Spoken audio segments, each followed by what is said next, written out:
ng garlic pepper steak. Lagyan na natin yung ating sliced beef. Lagyan lang natin ng garlic powder. Black pepper powder. Add na natin yung dark soy sauce.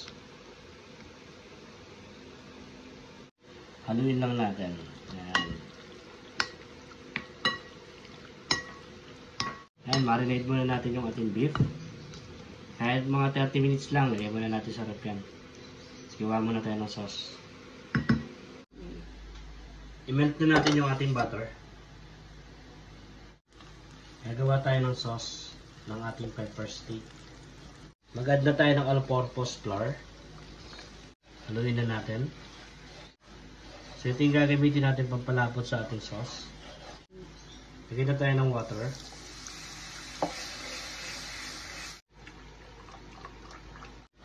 Okay, pag ito na consistency ng ating sauce, mag-add na tayo ng ating dark soy sauce.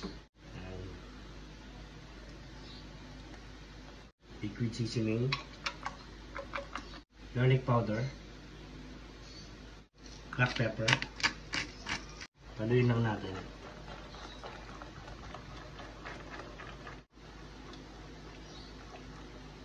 Maglagay na tayo ng butter.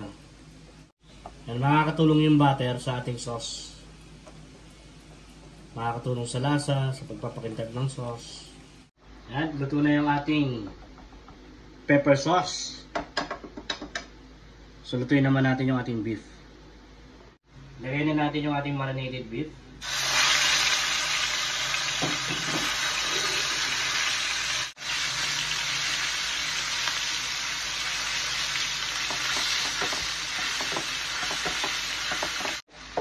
Lutuin lang natin na mabuti yung ating beef. Luto na yung ating beef. Mag-plating na tayo.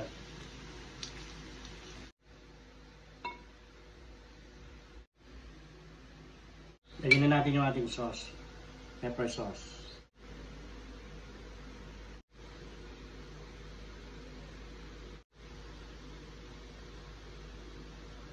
Garlic bits on the top.